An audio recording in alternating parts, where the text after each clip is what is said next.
Hi hello. അപ്പം നമ്മളിന്നൊന്ന് ഔട്ടിങ്ങിന് പോയിട്ടുണ്ടായിരുന്നേ. ദൂരത്തോട്ടൊന്നുമല്ല, നമ്മുടെ പിന്നെ അടുത്തൊക്കെ തന്നെയാട്ടാ. അപ്പം ഞാനിന്ന് മെൻ്റലി അത്ര ഓക്കെ അല്ലായിരുന്നു. ചിലപ്പം ഈ മരുന്നെടുക്കുന്നത് കൊണ്ടും അതുപോലെ വീട്ടിൽ ജോലിയൊന്നും ചെയ്യാണ്ടിരിക്കുമല്ലേ, അപ്പം അതിൻ്റെയുമൊക്കെ ആയിരിക്കാം. അങ്ങനത്തെ ഒരു സ്ട്രെസ് ആയിരിക്കാം. ഞാൻ ഓക്കെ അല്ല എന്ന് പറഞ്ഞപ്പോൾ അക്ഷയ പറഞ്ഞു, എന്നാൽ നമുക്ക് പോയി ഒരു ചായ കുടിച്ചിട്ട് വരാമെന്ന് പറഞ്ഞു. അങ്ങനെ അതാ ചായ കുടിക്കാമെന്നും പറഞ്ഞ് പോയി എന്നെക്കൊണ്ട് നിർത്തിയത് ഇവിടെയായിട്ടാണ്, നമ്മുടെ സ്വന്തം ആലപ്പുഴക്കാരുടെ സ്വന്തം ധനുഷ്കോടിയിലോട്ടെ.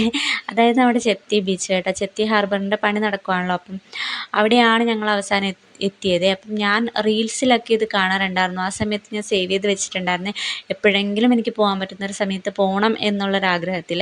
അങ്ങനെ ദാ അവസാനം എൻ്റെ ആഗ്രഹം സാധിച്ചു തന്നിരിക്കുകയാണ്. പക്ഷെ ഞാൻ പറയാണ്ട് കൂടെയാട്ടാ ഈ ഒരു ആഗ്രഹം എനിക്ക് സാധിച്ചു തന്നെ. അതായത് ഈ മനസ്സറിഞ്ഞ് ചെയ്യാമെന്നൊക്കെ പറയില്ലേ, അതുപോലെ പോകണമെന്നുള്ളൊരാഗ്രഹം ഉണ്ടായിരുന്നു. പക്ഷെ വയ്യാത്തത് കൊണ്ട് എനിക്ക് അവനോട് പറയാനും ഒരു പേടിയായിരുന്നു. കാരണം പോയി കഴിഞ്ഞിനി വന്നിട്ട് വയ്യാഴിക എന്തെങ്കിലും കൂടിയാലോ എന്നുള്ളൊരു പേടിയുണ്ടായിരുന്നേ. അപ്പം ഞങ്ങൾ വണ്ടിയിലാണ് അങ്ങ് എഡ്ജ് വരെ പോയത്. പക്ഷെ അതിലും നല്ലത് എനിക്ക് തോന്നുന്നു നടന്ന് പോകുന്നതാണ്.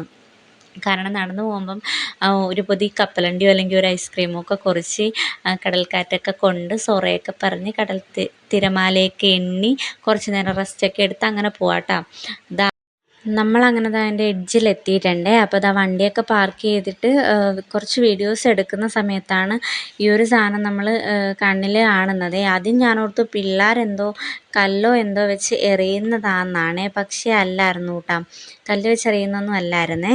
ഞാൻ ആദ്യം അങ്ങനെയാണ് വിചാരിച്ചത്.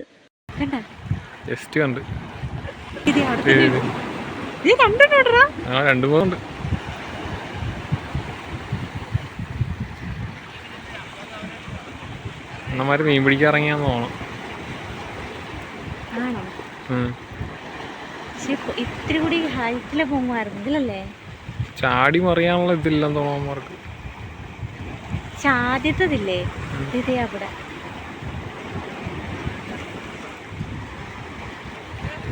നമ്മൾ പറഞ്ഞപ്പോഴും അവർ കണ്ടേ.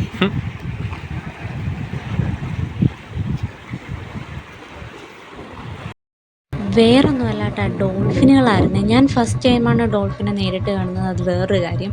പക്ഷേ എത്രത്തോളം നിങ്ങൾക്ക് കാണാൻ പറ്റുമെന്ന് എനിക്കറിയില്ല. കാരണം വീഡിയോ ഫോണിൻ്റെ ക്ലാരിറ്റിയും കാര്യങ്ങളുമൊക്കെ ഉണ്ടല്ലോ, നമുക്ക് അവിടെ നിന്നിട്ട് നമുക്ക് നല്ല അടിപൊളിയായിട്ട് കാണുന്നുണ്ടായിരുന്നു. പക്ഷേ ഒത്തിരിയൊന്നും അവരങ്ങ് കുത്തി ചാടുന്നൊന്നും ഉണ്ടായിരുന്നില്ല. നമ്മൾ പിന്നെ അസ്തമയമൊക്കെ കണ്ടിട്ടാണ് അവിടെ നിന്ന് പോകുന്നത്. അപ്പം ദാ വള്ളങ്ങളൊക്കെ കുറേ പോയ വള്ളങ്ങളൊക്കെ തിരിച്ച് വരുന്നുണ്ടായിരുന്നു, കുറേയൊക്കെ അങ്ങോട്ടേക്ക് പോകുന്നുണ്ടായിരുന്നു. പിന്നെ നമ്മുടെ ചെറുക്കൻ്റെ കുറച്ച് വീഡിയോസ് നമുക്ക് എടുക്കാനുണ്ടായിരുന്നേ. അങ്ങനെ ചെക്കനെ കഴുകി കുളിപ്പിച്ച് വെളുപ്പിച്ചൊക്കെയാണ് നമ്മൾ പോയത്. അങ്ങനെ ചെക്കൻ്റെ കുറച്ച് വീഡിയോസും എടുക്കുന്നുണ്ടായിരുന്നു. നമ്മുടെ ഫോട്ടോസും വീഡിയോസും മാത്രം എടുത്താൽ പോരല്ലോ. അപ്പോൾ അത് അവൻ്റെയും കുറച്ച് വീഡിയോസൊക്കെ നമ്മൾ എടുത്തിട്ടുണ്ടായിരുന്നു. അപ്പം ഇത്രയുള്ള വീഡിയോ ഇഷ്ടപ്പെട്ട ലൈക്ക് ചെയ്യുക, ഷെയർ ചെയ്യുക, സബ്സ്ക്രൈബ് ചെയ്യുക. അപ്പോൾ ഓക്കെ, ബായ്.